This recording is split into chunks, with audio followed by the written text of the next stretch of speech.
এই মুহূর্তে নিয়োগ দুর্নীতিকাণ্ডে এবার আরও একটি চাঞ্চল্যকর খবর উঠে আসছে। রাজ্যে এখনও বেআইনি নিয়োগ অটুট রয়েছে দাবি করছে সিবিআই। নিয়োগ দুর্নীতির মামলায় চূড়ান্ত চার্জশিট জমা করার পরে শীর্ষ আদালতের কয়েকটি নির্দেশকে হাতিয়ার করে তালিকা বহির্ভূত অযোগ্য প্রার্থীদের ফের বেআইনিভাবে নিয়োগ করা হয়েছে বলে অভিযোগ সামনে আসছে।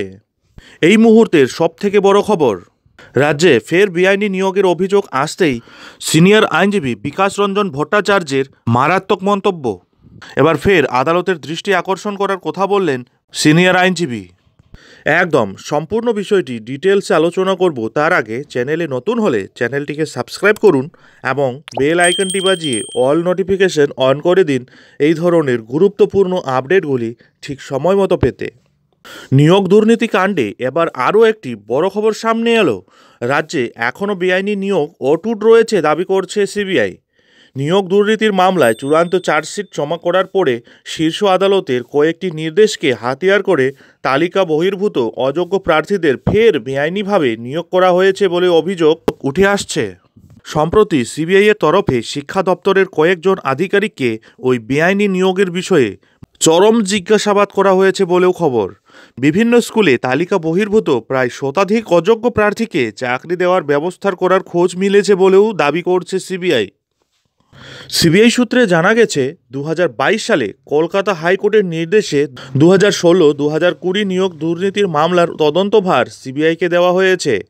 নিয়োগ দুর্নীতিতে সিবিআই বিশেষ আদালতে 5টি মামলা দায়ের করে তদন্ত শুরু করে এবং শীর্ষ আদালতের নির্দেশে 2024 সালের জানুয়ারি মাসে নিম্ন আদালতে আরও 5টি মামলার চূড়ান্ত চার্জশিট জমা দেয় সিবিআই। এরপরে নতুন কোনো তথ্য জানা গেলে তা অন্তর্ভুক্ত করা হবে বলে সিবিআইয়ের তরফে চার্জশিটে উল্লেখ করা রয়েছে। এবার এই চূড়ান্ত চার্জশিট জমা হওয়ার পর শীর্ষ আদালতের নির্দেশে কয়েক মাস কলকাতা হাইকোর্টের ডিভিশন বেঞ্চে নিয়োগ দুর্নীতি মামলার শুনানি হয়। 6,500 অযোগ্য প্রার্থীসহ মোট 26,000 জনের চাকরি বাতিলের নির্দেশ জারি করে ডিভিশন বেঞ্চ। যদিও পরবর্তীতে কলকাতা হাইকোর্টের নির্দেশে স্থগিতাদেশ দেয় শীর্ষ আদালত। সূত্রের দাবি, শীর্ষ আদালতের কয়েকটি নির্দেশকে হাতিয়ার করে শিক্ষা দপ্তরের তরফে ফের বেআইনিভাবে নিয়োগ প্রক্রিয়া শুরু হয়েছে। ফের 2024 সালে বেআইনি নিয়োগের প্রক্রিয়া শুরু হয়েছে বলে তথ্য উঠে আসছে। এই নিয়ে নিয়োগ মামলার মূল আইনজীবী বিকাশ রঞ্জন ভট্টাচার্য বলেন, অবিলম্বে সিবিআইয়ের তরফে আদালতের তথ্য পেশ করা উচিত।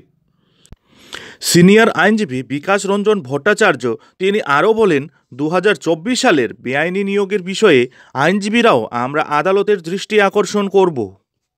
ইতিপূর্বে শিক্ষামন্ত্রীর দৌলতে ভুরি ভুরি বেআইনিভাবে চাকরি পাইয়ে দেওয়ার মামলা উঠেছিল এবং এই মামলায় তৎকালীন শিক্ষামন্ত্রী সহ আরও বেশ কয়েকজনকে গ্রেপ্তার অবধি করা হয়েছে।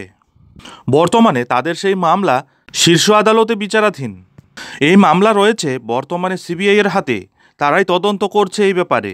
কিন্তু এরই মধ্যে সিবিআইয়ের এই ধরনের চার্জশিটে তোলপাড় এবার বাংলার রাজ্য রাজনীতি। এত কিছুর পরেও নিয়োগ দুর্নীতির ক্ষেত্রে এখনও দুর্নীতির গন্ধ পাচ্ছেন সিবিআই আধিকারিকরা। 2024 সালে বেআইনিভাবে নিয়োগের প্রক্রিয়া শুরু হয়েছে বলে তথ্য উঠে এসেছে সিবিআইয়ের হাতে। এবার প্রশ্ন হচ্ছে, আদৌ কি পরবর্তীতে এই বেআইনি নিয়োগ কমানো যাবে? এখন দেখার বিষয় এটাই যে পরবর্তীতে এই নিয়োগ মামলার মূল আইনজীবী বিকাশ রঞ্জন ভট্টাচার্য কী পদক্ষেপ গ্রহণ করতে চলেছেন এবং আদৌ কি এই বিষয়ে আইনজীবীরা আদালতের দৃষ্টি আকর্ষণ করবেন, তা তো এখন সময়ই বলবে।